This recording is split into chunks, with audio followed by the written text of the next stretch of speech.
جرين دو دروشة كي هاي زحمات دو دبرز جريكين بسوريا دو تيرو درواز دبي أبدا سولن وحتى روجي ام بفيتو بینه بهینا ام گوه کی نه جبر کی چهار سریه چبکن دروشة کی کوچبری دو ام کومبینه ما بیرد که او هیزه کی ما خیال که گو ام حمی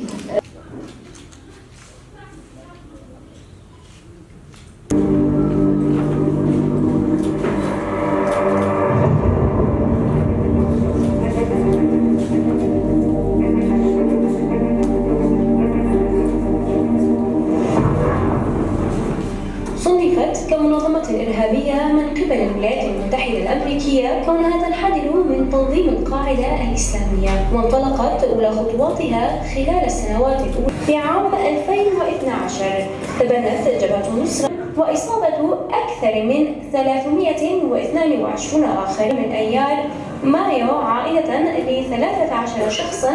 قد